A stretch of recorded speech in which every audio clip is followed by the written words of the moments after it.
What's going on, everyone, and welcome back to Double M Live. Yes, sir. You already know who it is. Episode number 87 with Mike Nice. I am DJ Nees. How are you guys doing on another lovely Tuesday night? Number 87, Mike. Number 87. Shout out to the former Patriot, Rob Gronkowski. Rob Gronkowski. Still getting it done, just in a different uniform now. Yes, sir. Do you hate the man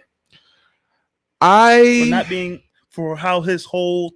I see Rob Gronkowski in a different light. I don't hate him.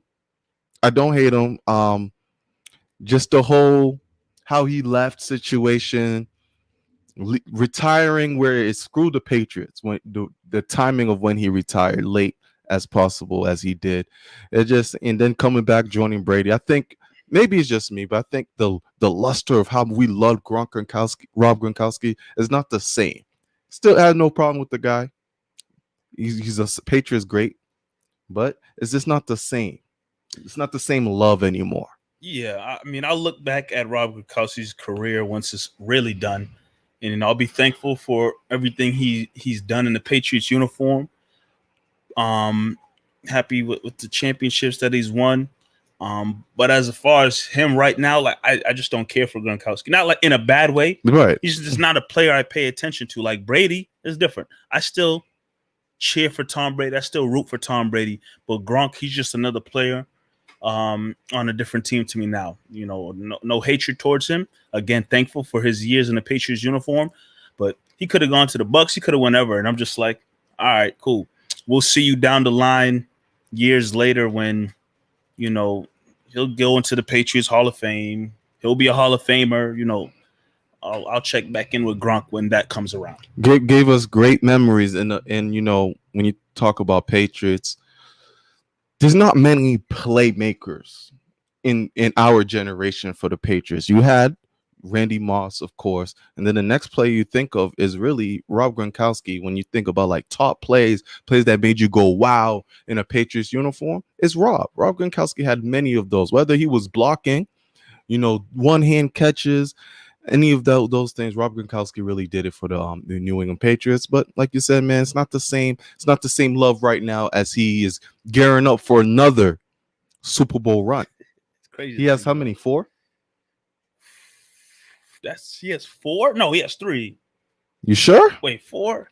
He was here for the Seahawks.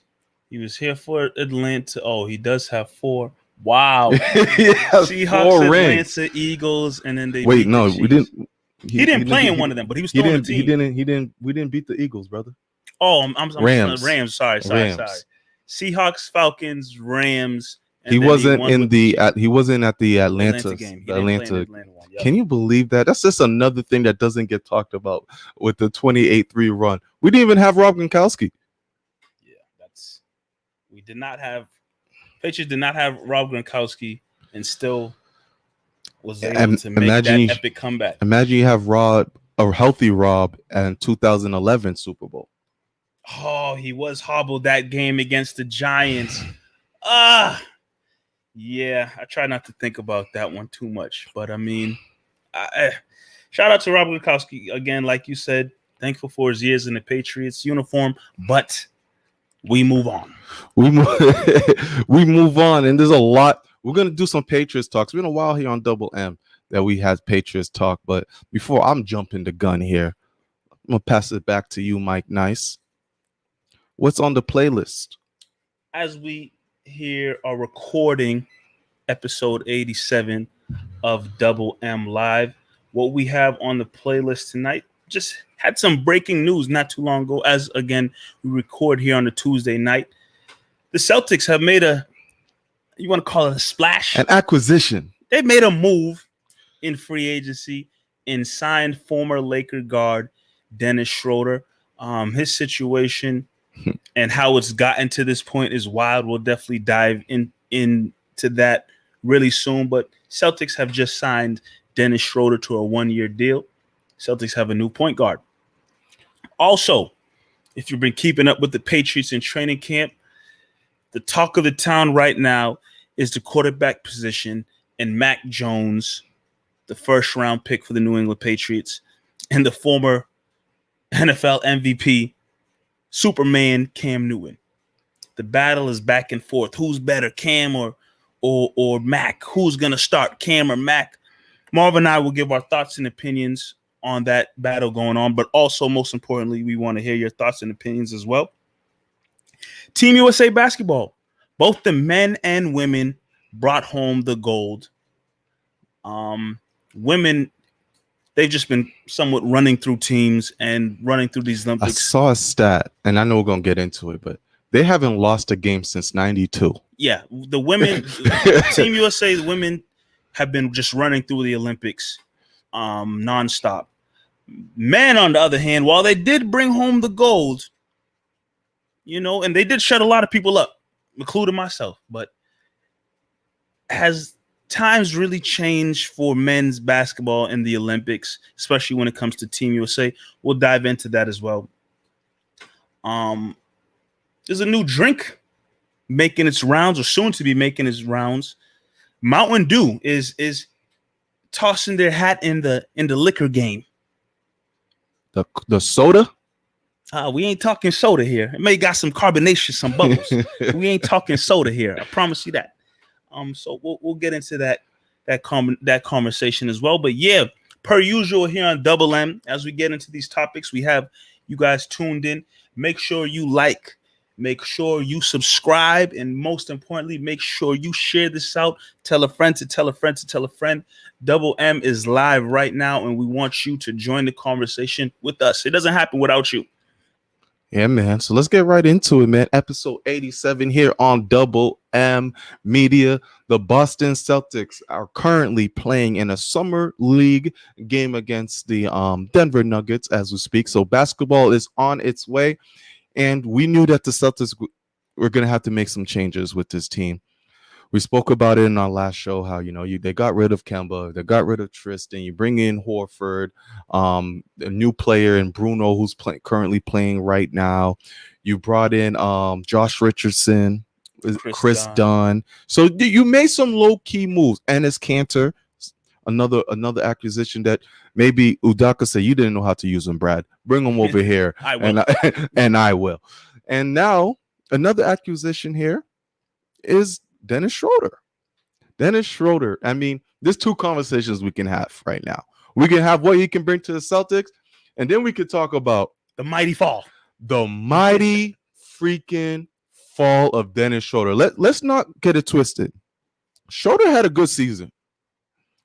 Like when we're talking regular season, Schroeder had a good season with the Los Angeles Lakers. I had him on my fantasy team. Everyone remembers the Lakers fall because Anthony Davis got hurt and everything like that, and it got bounced in the first round.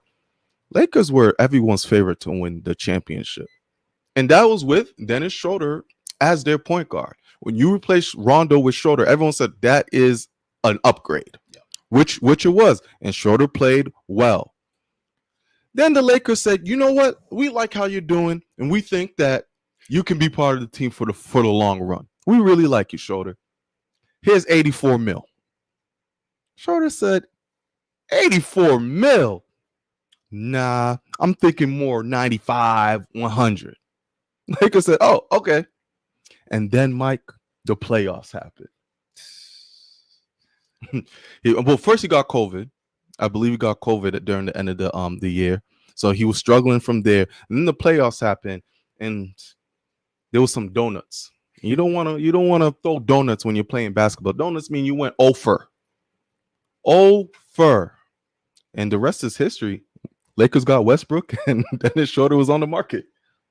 Yeah, man, it's crazy to think, Dennis Schroeder was on the up and up. Not saying like his career is over, like he's still like mid-20s or something, mid to late 20s. I don't even know. But he was in a good position, a situation where he came to the Lakers, chance to really prove himself, play against two great players, play alongside two great players like LeBron and Anthony Davis. And like you said, Mark, they liked what they saw. They offered an extension. But Schroeder thought his stuff didn't stink and said, hey, that is beneath me. I'm looking for more, Lakers. And Lakers say, you want more than that? Well, good luck. And then, again, if the ball was in his court, if he performed well throughout the end of the season and into the playoffs, he probably would have secured what he was maybe looking for. But because he put up a stinker in the playoffs, like you said, Marv, the market for that dude was dry. Free agent hit. Sahara. Free agency hit, and guys are going left and right, moving bang, bang, bang, bang. This players moving and getting contracts is probably worse than Schroeder. Like Duncan Robinson, got 4 years, 90 million stuff. But Duncan Robinson is a specialist. Well, yeah, he got his job. He's a specialist. But like overall, I think I'd take Schroeder and what he's able to bring as a player.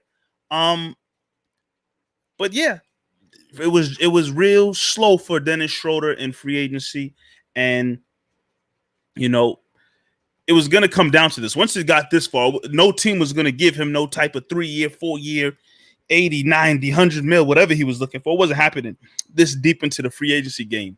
And I mean, I didn't know if the Celtics would be able to do it because, all the talk you've been hearing, this free agency is Celtics are restricted with money and the type of moves that they can make. And not only are they restricted, but they're trying to stay as flexible as possible. So they don't want to do anything crazy.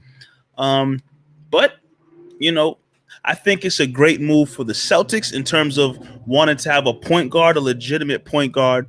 It's a great move for Schroeder in a sense because you get a chance to prove yourself again in the league. And, I don't know if you'll be getting some type of crazy contract from the Celtics after the season.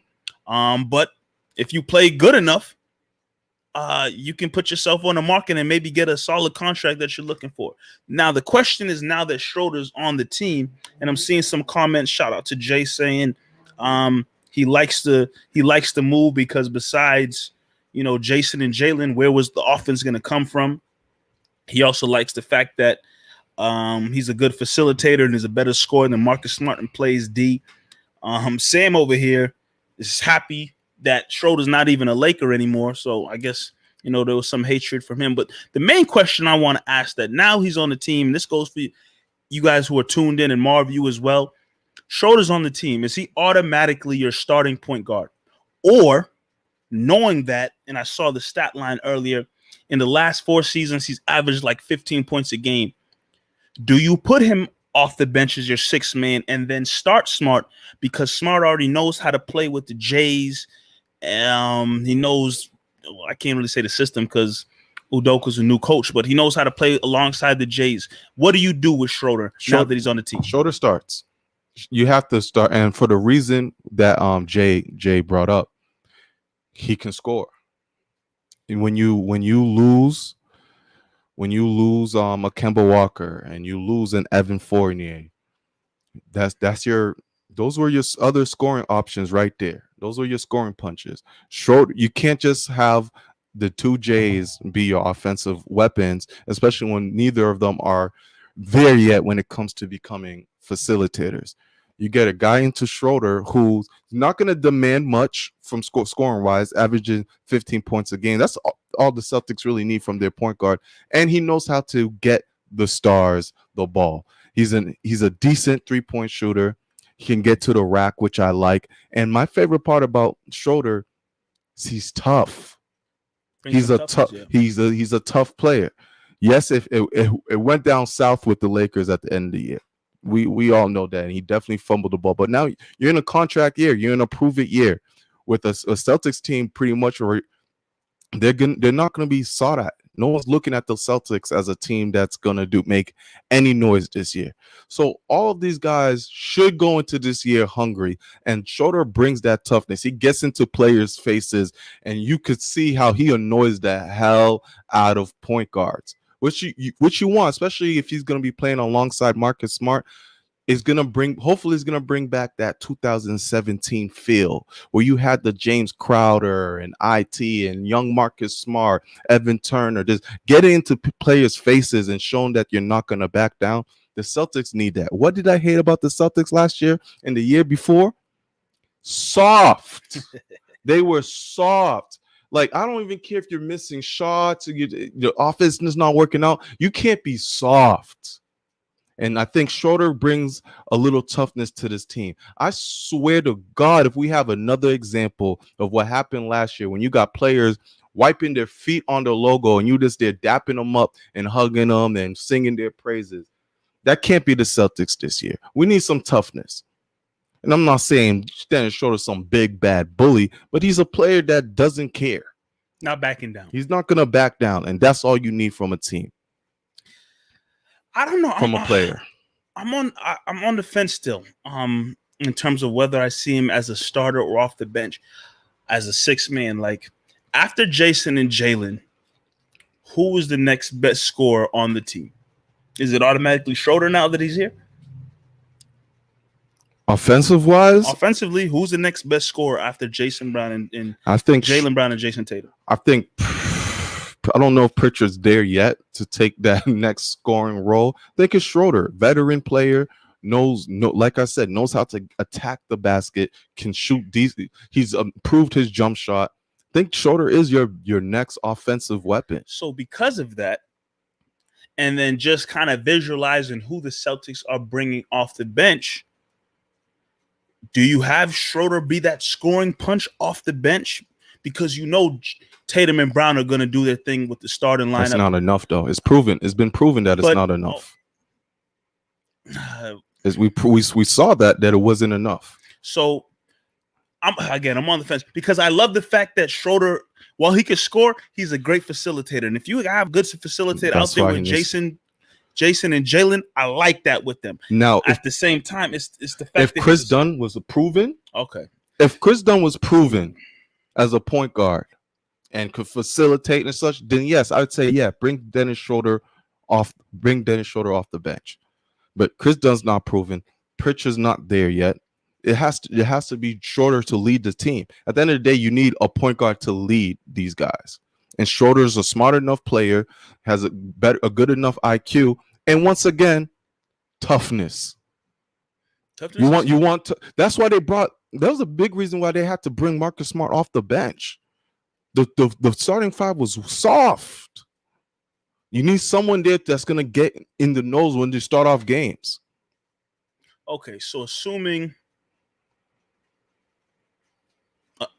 Schroeder starts, and I don't know what other kind of moves the Celtics are looking to make or may make, who knows? But looking at the team we have, this team that they have right now, who's the starting lineup? I see Jay here saying he thinks that they need to cut Dunn. I don't know if you cut Dunn because I think Dunn's shown flashes. I think through training camp and preseason, Dunn and Pritchard are it's gonna be a battle between Dunn and Pritchard. One of them two are not coming off the bench or gonna see very minimal time. And if assuming Schroeder's you're gonna be possibly a starting point guard, that those backup minutes are going to go to Pritchard or Dunn. Both have a lot to prove. Dunn's a young player. He doesn't give a damn about no Peyton Pritchard. He's a young player trying to establish himself in this league as well. And as we saw last year, once Kemba goes down, it's your point guard was looking sorry. You had Peyton playing at times. He's just a rookie. He's just still learning the system. Yep. You had Jeff Teague, and we saw how that worked out. He went on his third team that year, won a chip. Shout out to him. But you need point guard depth. You need that point guard depth. So you keep all of them, in my opinion. And you had, like you mentioned in training camp, you have them battle it out. Yeah. Back to my original question, though, thinking about the starting lineup. I think Schroeder's a lot, Jason's a lot, Jalen's a lot. And that's point guard, shooting guard. Tatum's going to probably play power forward. Robert Williams.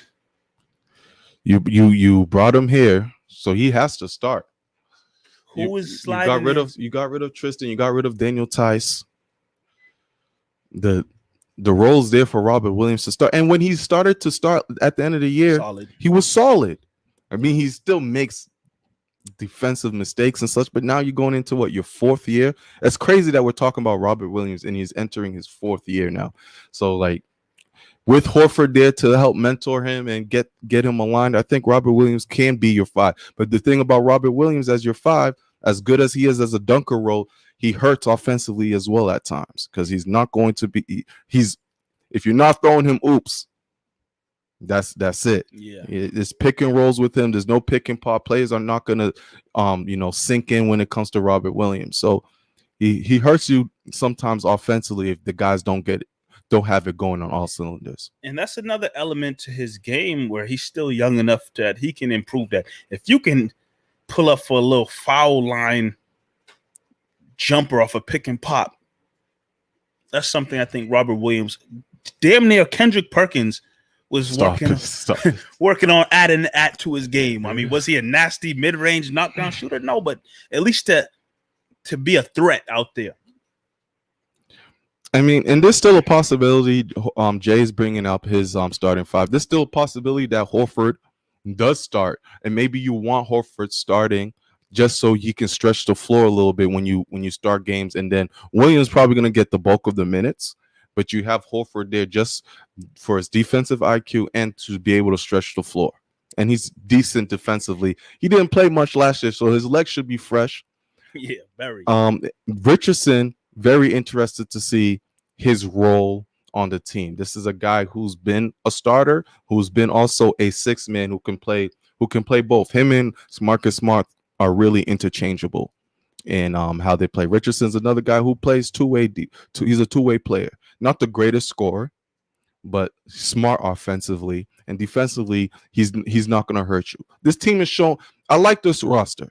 Yeah. For what has happened, the little moves. If one of these guys can hit like Chris Dunn, if one of those players can really become something, Horford can be what he was in 2016 and 17. Right, give you a little bit of something like that. Then I'm really talking myself into this roster right now. It's not the greatest, but you're bringing toughness into it. Like Josh Richardson, you lose Evan Fournier. Well, Evan Fournier in French means soft. So you bring in Josh Richardson.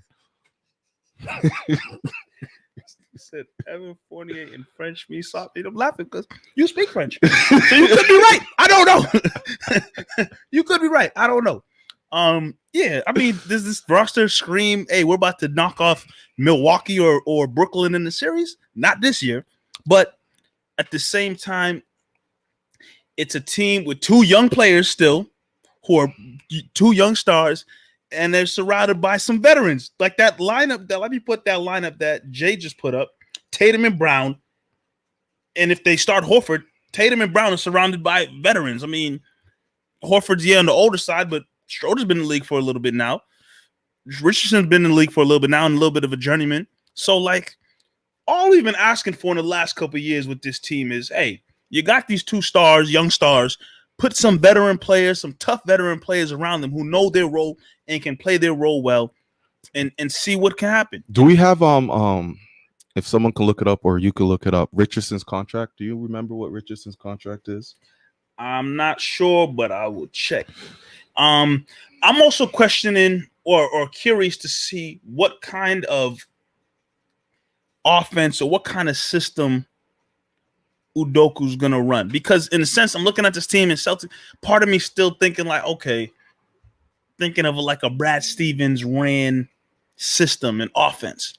How different or what kind of difference should we expect to see from Udoka coming from San Antonio and coming from he's in Milwaukee, he's in Philly. I mean, it's gonna be San Antonio ran, right? You're talking about he was under Pop. And then when he was with the Sixers, he was under Brett Brown, who was another, disciple of Popovich. So it could be around their ball movement. I think it's still going to be the same that Brad Stevens was preaching. When he was speaking, everything he was bringing up was defense. Defense is what he was really focused on. Because you guys remember last year, Celtics were giving up 120, 130 points a game to teams. It really didn't matter what the Celtics were doing offensively.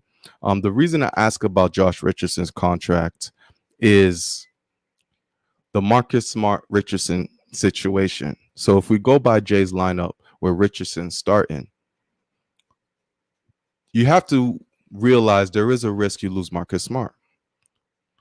Marcus wants a new contract. Marcus wants an extension. You take him off the bench. his value definitely goes down. He could still be a six man. He can still, but Marcus Smart at his best is when he's getting minutes, and he's a guy who closes for your team. And if you look at the way the roster is set up, there might be times where Marcus Smart doesn't close for your team because you have a Josh Richardson. You're not going to take out Brown and Tatum, and if Schroeder's got it going, where's Marcus Smart fit into this? So I'm really interested to see Richardson's contract compared to Smart and say if Richardson's contract's not crazy, I see him coming off the bench and having Smart start because I don't see how happy Smart will be coming off the bench with this team. So Richardson signed a 4-year, $42 million contract with Miami in the 2018-2019 season, and now he's in the final year of that deal. So he's on a contract year as well. He will be an unrestricted free agent at the end of this season. Which is another reason the Celtics made that trade, because you want to get as much as expiring contracts as you can to make hopefully another big splash into this year. So another guy who's playing with something to prove. But another guy who could get traded by February. When you're talking about expiring contracts and such, he could be a guy that gets moved. Who knows? Ooh, okay. Somebody we haven't talked about and is not getting talked about at all. For a reason. That. I still have hope and belief that Jabari Parker can add something to this team. I'm looking at the 4 position, the stretch 4 position. Who's really there? Horford, I guess, can play a little bit of 4. Tatum's a 4. After that, there's no real 4 or stretch 4 on this team. That has to be Jabari Parker. And I've said this before, and I'll say it again. Jabari Parker showed flashes a little bit when the Celtics got him. He showed flashes. Because, mind you, Jabari Parker's only maybe 25, 26 years old. So he's not an old player in this league. He's a year or 2 years older, 3 years older than Tatum and Brown.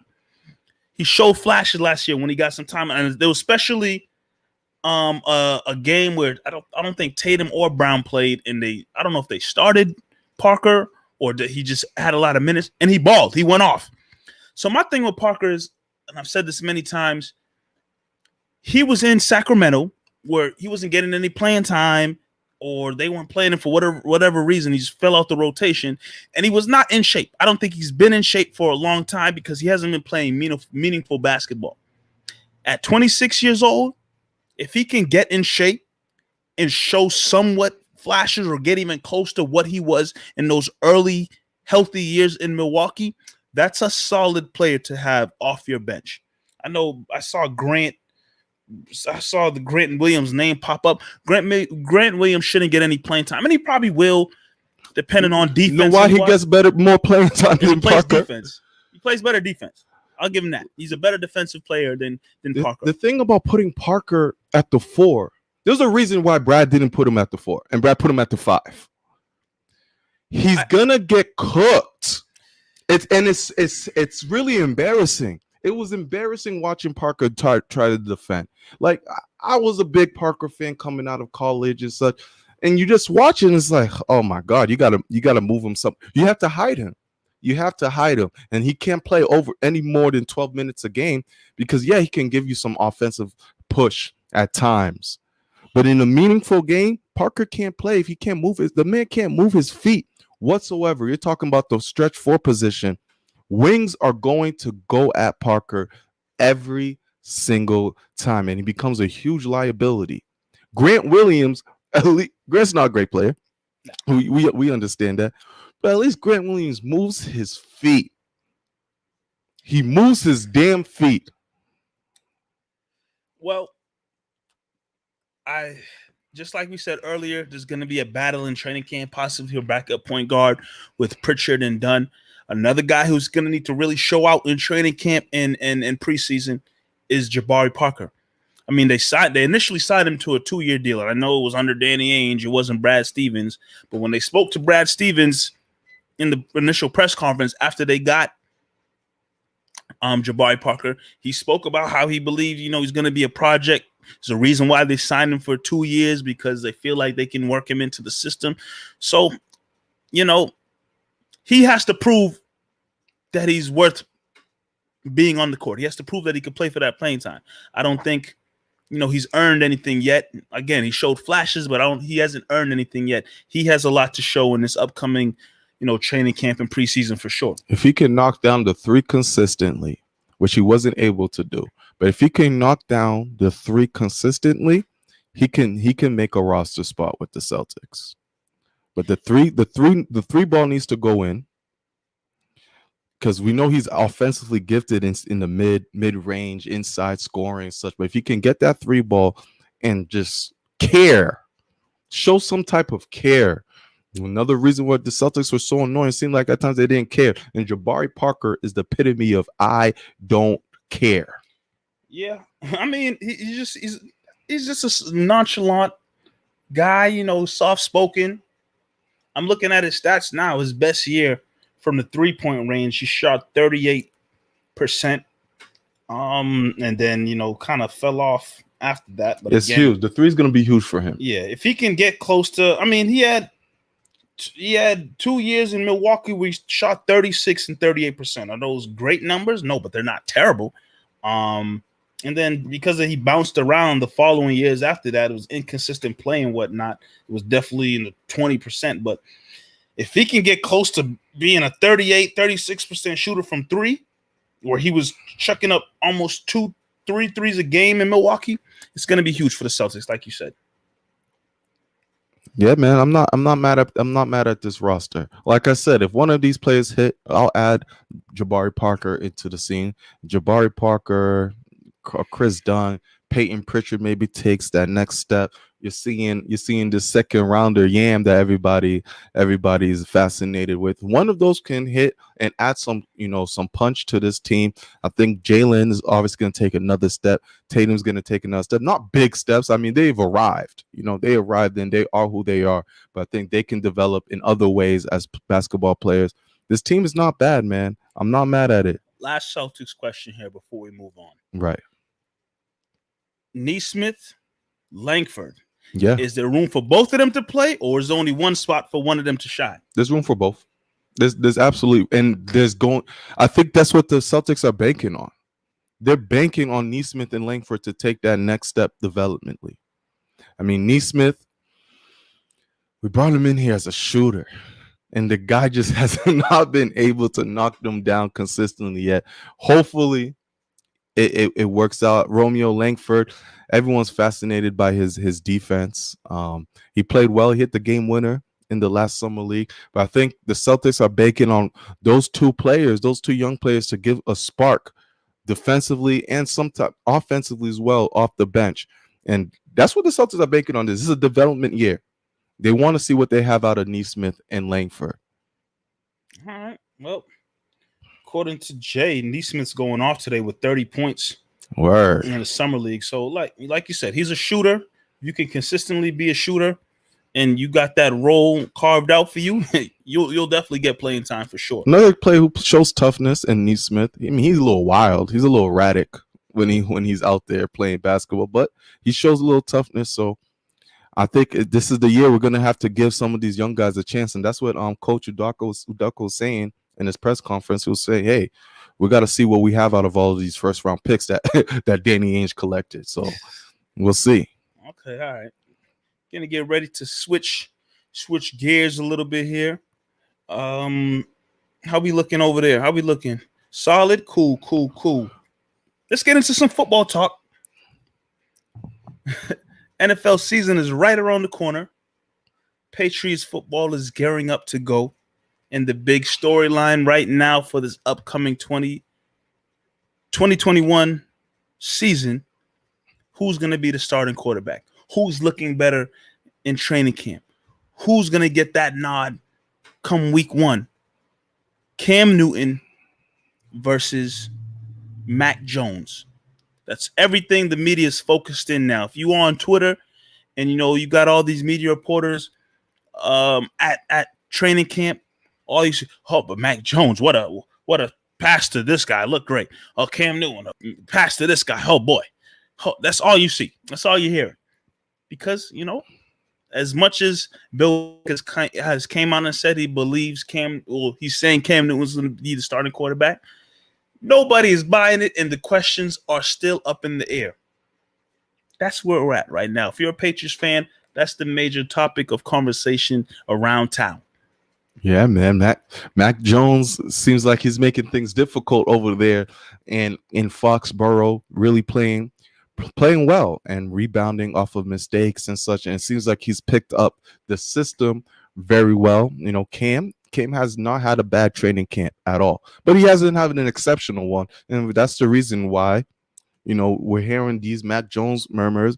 And my whole thing is, I wanted to talk about how it's being covered. It really seems like, and this is not going to be a shock to people who watch Double M, what I'm about to say here. It really seems like the beat writers want to get Cam the hell up out of there. It's just everything Mac Jones does is gold, and what Cam's doing, we don't hear enough about it. If Cam throws a nice pass to a receiver, we're hearing about the receiver. Mac's throwing a dime to a receiver, we're hearing about it with Mac. And this could be many reasons for that. People could be fed up about people could be fed up of how Cam performed last year. Some people were never happy that Cam was the quarterback to begin with. We are in Massachusetts, where we know the history when it comes to how fans and media treat African American players, so that could be also a thing to it. You invested a first round pick with Mac Jones, and people just want to see what the kids got. So there's a lot of factors into it, and I've been fascinated this past 2 weeks now that training camp's been going on, and how they've been covering Cam compared to Mac. Yeah, I mean, like I said, it's the battle back and forth. Cam versus Mac, Mac versus Cam. And I think the overall census is this. Patriots fans, we're coming off 20 years of seeing a guy be the face of the organization, run the team. You know, 20 years ago, Tom Brady, he was taking the last pick in the draft, whatever, cool. But he was a young guy hoping to get a shot. And as a young guy hoping to get a shot, he finally got that shot, and he hung on to it for 20 plus years and found that success. New England Patriots not a team where, they got a quarterback for 2 years and they jump to the next quarterback and hope that quarterback can pan out for a couple of years and jump here. In recent history for the New England Patriots, they had a guy, and he's been great for 20 years. And that's what the most recent fans are used to with that. Now you fast forward to right now in the situation that the Patriots are in. You got Cam Newton. You brought him in to take over for Tom Brady last year, and he sucked. He wasn't that good. And, everyone knew, okay, the Patriots need to draft a quarterback. They need to bring somebody onto this team that can hopefully be the future. They took a guy with a very high draft pick, and now you have him here. And I think most Patriots fans want to see that next young guy, similar to Tom Brady many years ago, step into that quarterback position, be great, and be great for many years. And obviously, it's not boding well for Cam Newton because his 2020 season sucked. Cam Newton's 2020 season didn't suck. And, they still went and drafted a quarterback. And you get into this 2021 season, I personally believe the conversation would be a little different. I think a lot of it is, we got Cam. Yeah, we still have Cam, but he sucked last year. Is he going to get any better? We drafted this kid, and he's playing well during training camp. Let's give him the ball and let him be the face of the franchise for the next 20 years. But like I said, because Cam's coming off a sorry year, it's not making it any easier for him. And as we listen and you read and see different things from training camp, it's back and forth. One day they're doing good, another day they're doing bad, back and forth. But what it boils down to is, I think most fans, whether you love Cam or hate Cam, and I like Cam Newton. I've been a fan of Cam Newton ever since he's been in the league. But as a Patriots fan, I would like to see, I don't care if it was any of those quarterbacks they took with that pick, but it's Mac Jones. I also would like to see the next young guy step into that role and see if he can carry the team similar to Tom Brady did. That's what I'm looking forward to. Is Mac Jones ready right now? It remains to be seen. They're giving Cam Newton another shot. But at the end of the day, I'm also looking forward to somebody becoming the starting quarterback of this team and hopefully bringing multiple years of success. Dirk says a thing with Mac, he faces the second unit on defense most of the time. That was the case the first week. That wasn't the case the second week. Yeah, I've heard he's been facing the starters. Yeah, no, he's been facing the starters. The first week, it was definitely Cam obviously got the first reps, and he still gets the first reps. But this second week now, Mac has got the bulk of reps that we all heard, but he's been facing the starting unit as well, and he's been playing well. Dirk said, Jay says Thursday will be big. Yeah, I mean the noise between Cam and Mac is about to get a lot louder. You know, now we're entering preseason games. We're talking about now. You really everyone gets to look at Mac Jones. Everyone gets to see how does he handle in-game situation. And I don't think Cam is going to be playing the first week. That he didn't suit up for practice this week, and Mac got most of the reps. So which is weird to me because yeah, Cam's a veteran. I guess he's your starter, but like Jay is saying, excuse me, Thursday's going to be huge. I think all the preseason games should be huge because Cam Newton's not coming off a season where he solidified. He's a solidified great quarterback in this league. Or he had a great season. So I would personally think, and I know you're saying because Cam didn't suit up for practice and whatnot, he's probably not going to play the first preseason game. But in my opinion, Cam and Mac should both play a lot in the preseason. Obviously, you don't want no injury, but you need to see what you have in both of these guys. Patriots know pretty much what you have in Cam. You're not going to put Cam out there in a week 1 practice against another team's bum squad, and then Cam gets hurt, and you really have to force your hand and put everything on the rookie. You don't want to do that week 1. You know the Patriots know. I'm not saying play him the whole game. Yeah, but it doesn't. It wouldn't make sense. Not to even me. A quarter, a couple series. Nah, it wouldn't make Nothing sense. at all. Not for the first week of preseason to have Cam out there. You drive to the first round Mac pick. the whole game? Stidham probably going. Well, Stidham's hurt, so it's going to be Mac and Hoyer. Okay, note to self: only watch the first half. Mac's going to get some run, and you want Mac. You've invested a first round pick. You want to see everything how Mac handles these situations.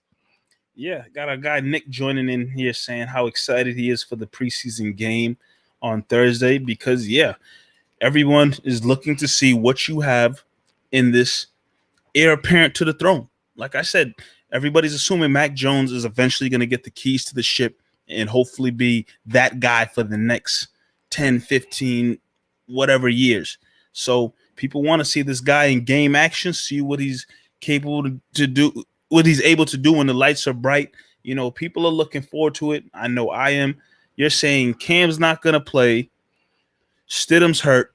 So it's the Mac Jones and Brian Hoyer show. Mac and Hoyer. Maybe a bum free undrafted free agent might get. Is there another? Is any of the quarterbacks? I'm really not sure. I've just made that. I don't think so. It's been Hoyer, Mac Jones, and Ken that's been getting all the reps. Nick says something though. He said it's going to mean so much. I think someone else mentioned that as well. That's going to mean so much. Is it? That's my question. So if Mac lights it up, does that move him up in the depth chart? Or if Mac doesn't play well, does that change everything for them and say, okay, well, Mac can't play? Does the week 1 preseason game really mean so much? So you're saying Cam's not playing. Cam's not playing. So if Mac Jones comes out there, Cam's not playing. Belichick's already stated that Cam's going to be the week 1 starter of the NFL season. If Mac Jones comes out this week 1 preseason game and goes off, should that change how they view week 1? That's what I'm asking. Does it if Mac Jones lights it up, Will that change anything with the coach and how the coaching staff views things? No, because I'm believing that with Belichick coming out a few times now and stating Cam is the starter for this team, He also came out and said the decision will be tough. But he said that, but he's also, whether he said that, he said Cam is the starter. Yeah, but we gotta remember, when did he say that? I think he said it recently, maybe within the last week. He said it again, I believe. You have to show me that, because when he mentioned Cam was the starter, that's when they just drafted Mac Jones and seen nothing. I'm pretty sure within the last couple of weeks they've either asked him again, and if he didn't say Cam's the starter, he either did a Belichick type of answer where he said, "I've already answered this question." It's one or the other, I believe. And I'm agreeing here with Jay. All it means if Mac plays well in these preseason games, the leash on Cam is going to be short. And that's something we discussed when we were doing our roundtable show with our guy Nick. I just think the better Mac Jones plays in these preseason games and he shows out during training camp, all it means is that, Cam, if you screw up at any point in the season, there's not going to be any real conversation. Oh, we have to evaluate and we have to check, or we got to take our time to think about what we're going to do. None of that. If Cam Newton sucks during the regular season, knowing that Mac Jones went off during preseason training camp, I think it'll be a quick switch. No hesitation. Right. And so Derek's confirming that Belichick did say that last week, which further proves my question, emphasizes my question on how much does this week 1 preseason game really mean? If Mac Jones doesn't have a great game, are we supposed to say, oh my God, Cam Newton's the starter for the full season, we can't play Mac Jones whatsoever? We can't. No, it's a week 1 first action of a rookie's game. If he lights it up, if he lights it up, that's great. That means that gives Patriots fans and the organization something to look forward to. Like, okay, we made the right choice. It looks like. If he doesn't light it up, he has the advantage of saying he's a rookie. Exactly. So I think he's not in a lose-lose situation in a sense. At the end of the day, it's either you light it up, oh boy, the future's bright. You suck, oh, you're a rookie. And you guys mentioned the shorter leash. I honestly think the leash is short regardless for Cam. Belichick can't have two years in a row where he's contemplating whether to keep Cam, take him out in the fourth quarter, put Mac Jones in, and then put Cam back in. He's gonna have to make a decision regardless. And I think the leash, and Cam knows that too, like the leash is short with him regardless moving forward. Yeah, I mean, it's gonna be interesting to see. Like, I know everybody's hyped about these preseason games. We'll tune in. If it's like what Marv is saying, and it's gonna be Mac Jones and a Brian Hoyer show, I promise you, the moment they make that substitution to Brian Hoyer, I'm turning off my TV. I don't care who's in the game. I'm all set on seeing Brian Hoyer drop back and throw football. I'm good. Mike is fed up. How we looking, Sean? Smooth. Let's transition here. Patriots talk, Celtics talk. We're gonna switch gears a little bit. Shout out to everyone who's watching. If you are watching right now, whether it's on a YouTube, Facebook, Twitter, Periscope, give us a like. If you are new, definitely subscribe. This is Double M Live. That's Mr. Mike Nice. Go by DJ Mees. And we are happy to have you guys all here. Mike, I'm about to talk. Let's do a little throwback. You remember college? Sure do. College was a good time, man. We had a lot of fun in college. Some of the greatest times of my life. What a great time. In college, you go out, you party, you have fun, you try new drinks. One new drink I tried when I was in college, Mike, Four Loko. You remember Four Lokos? I had one of my worst nights with Four Lokos. Four Loko. Wow. I had one of my worst nights with Four Loco. And if you don't know what Four Loco is, you're either too young, and that's a good thing, or you just never had it, and that's another good thing. It was energy drink, caffeine, and just liquor. And one of those for like $3 will have you done. Put on your ass. If you drank 2, you was feeling real bold. Yeah, you do not want to remember your night if you were having 2 Four Locos. I don't think I ever did that. And on top of that, Four Locos, they were different at a time. Yeah, the ones I had were not the original Four Locos. The original Four Locos, I don't know if they was pumping them cans with gasoline and rubber. I don't know what they was putting in the Four Locos, but it was different than the remixed versions that came out a little bit later. At least that's what all the reports said. You never had the original Four Loko? Listen, hold on. You're still saying the reports. I read the reports. So did you have it or not? My memory kind of foggy right now. So you had it. But continue where you're going with this story. Well, this throwback here. Yeah, so now it seems like Mountain Dew is they want to put their hand in the new seltzer wave that is going out right now, and they're creating their own liquor, hard Mountain Dew, and now everyone's bringing back the Four Loko days and saying Mountain Dew ain't slick. This is just another wave of a Four Loko that's coming out. I tell you this, as a grown man that I am right now, I would never touch a Four Loko ever again in my life. Yeah. If you are outside of college, let me say this. Let me look at the camera. If you are outside of college and you are drinking a Four Loko, you must reevaluate everything. Yeah, think about where you headed. Everything needs to be reevaluated with you. I don't care how cheap it is. Go get yourself a 40. Like, why are you drinking a Four Loko? Yeah, not a chance that I'll ever have a can of Four Loko in my hand ever again. As an adult, as a grown man, if you see me with a Four Loko in my hand, please come check on me and make sure everything is good. Say, hey, Mike, how's life? Please check on me if you ever catch me with a Four Loko in my hand. But yeah, with Mountain Dew, I mean, hey, whether you like the original or the remix version, Four Loko had its hype. It had its time period where, and I mean, I don't know if it's still the thing that college kids are drinking now. I have no idea. There's millions of drinks out now. But during its height, Four Loko was that go-to drink.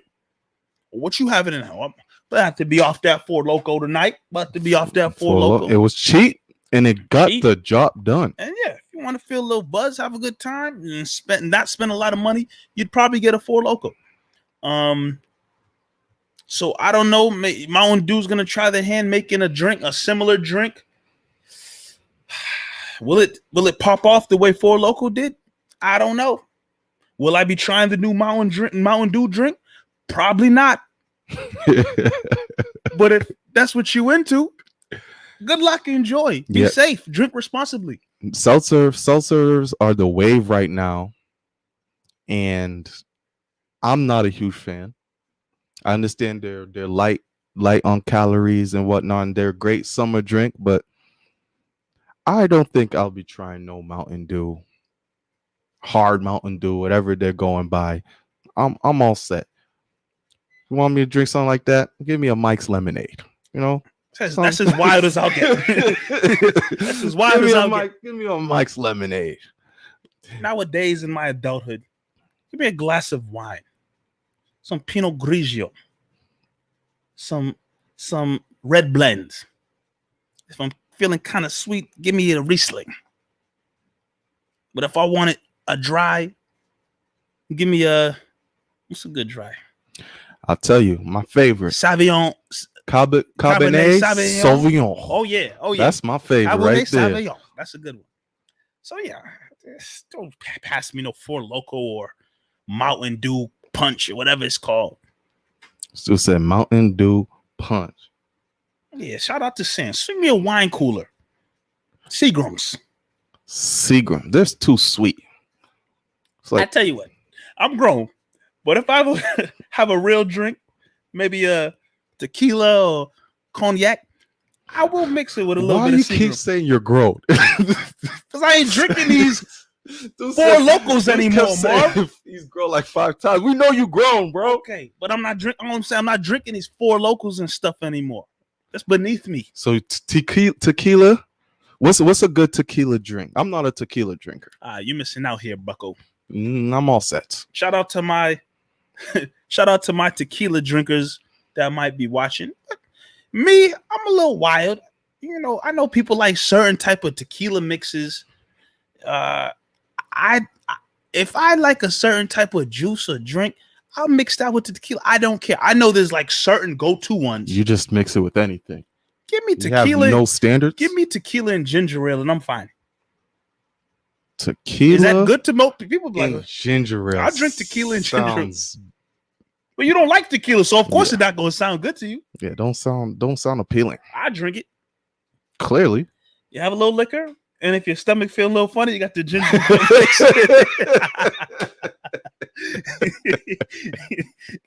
Just in case. I thought about that time. So I'm like, That was your reason. That was your reason. but I know my stomach kind of funny. I got the ginger ale just in case, just to coat it, just to make sure, you know. But yeah, Oh, Dirk brought up something. Those Ritas were 4 summers ago. I missed the Rita. Who made those? What company made it? Was it Bud Light or Strawberritas? the Frescas, not the Ritas. the Corona thing. The Frescas. I didn't see that this summer. Yeah, I missed those. They got replaced with all this seltzer stuff. I'm all Yeah. set. What's the hot salsa right now? Oh, man. Truly, Trulies, yeah, Trulies are all over the place. yeah, I'm all set with that. It doesn't do it for me. Got Super Soaker saying pineapple cranberry ginger ale. Beer, Oh, ginger beer. with tequila. Okay. So yeah, I can do that with a cognac. I love a nice cognac with pineapple and cranberry. The nice mix with that. Those two right there. Maybe one double M show. We got to do a taste testing That'll be good. for the people. We won't be taste testing no Mountain Dew though. No. But if you guys know about the different mixes, you send them double M's way. Maybe live on the show. We'll See what's the perfect mix. Yeah. What's the perfect mix? We'll test it out. Ginger beer. I don't think Ginger beer is bomb. I don't think I've had many drinks with ginger beer. Ginger beer is delicious. I love a good ginger So beer. what would we have? We'll have our cognac or tequila, Cognac and tequila, and we'll have some pineapple juice, cranberry juice. some cranberry juice. What else will we put? Gotta find where ginger beer is sold. Like maybe Ginger get to beer. the regular store or something. Tell you this. Shout out to our EP. Maybe he can remind me what we did. There was one time I was in college. I was real broke. But Sam and I made a concoction off of $8. And it was amazing. It had to do with the Rita. And I just forget everything else that was in it, but it was great. You don't remember nothing else that was in it. Sam will remember because that drink was amazing. Dirk, going shot for shot has nothing to do with what we're talking about. Dirk, don't do that. He just wants to see two dudes drunk live on Double M. I don't get it. Dirk, don't do that. We're trying to give the people the right mixture, bro. That's Right it? mixture of what to drink with. I already know a cranberry pineapple with a little cognac. Beautiful, chef's kiss. But I like to try different things. Are you gonna try tequila? Nope. How are we gonna do this? So you're not gonna try. You're gonna tequila? give the tequila options. I'm gonna give the cognac options. Okay. I thought we was gonna cross. Doc, no crossing over here, buddy. Tell me. Okay. Sam said it was a margarita, Corona, and Amsterdam. You didn't have to read it out loud, Mike. You could have just read it to yourself. They all see it anyway. You could have read it to yourself, bro. $8, huh? You know what? That does sound like $8. First of all, stop it. Hey, it's college, bro. It was college. I get it. But We don't want to tell no wild stories from college. Sam and I got that and just sat in the living room or the dorm room I was at listening to The Life of Pablo, Kanye's album, and just drinking that. I'm like, yo, this is amazing. This is a really nice mixture. Never made it again. You know, I started making a little bit of change in my life. But if you ever low on money, get a margarita, Corona, and an Amsterdam nip. I also would not be doing that. That sounds beneath me at this point in time in life. I'm grown. I'm grown. But we might have to do that. Tequila, cognac. What tequila would you get? I'm a big fan of the Rocks tequila right now. That Terramana. Terramana is my go-to tequila right now. Shout out to Dwayne Johnson. What cognac would you get? Do say, brother. Come on. All right. And then we'll have some pineapple juice, cranberry juice. We'll need more options. We'll probably put a poll out on social media. You know, and make this real pop. And Sam said after that night we had that drink, he got out in the trade home folded looking like an imbecile.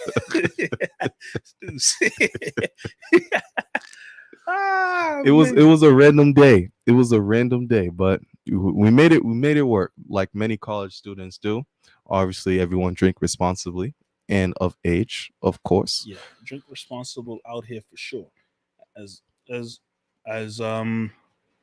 we always say, you know, we don't condone any wild nonsense here on Double N. Make sure you look in the camera. We don't condone any wild nonsense. Make sure you're of age and you drink responsibly and you are in a safe location where you can gladly tilt your head over and go to sleep if need be. Yes.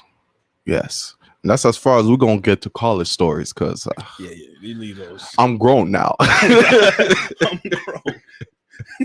That's how we are titling this episode. That's exactly what I was just sitting there thinking. Title of episode 87 is I'm grown. I'm grown.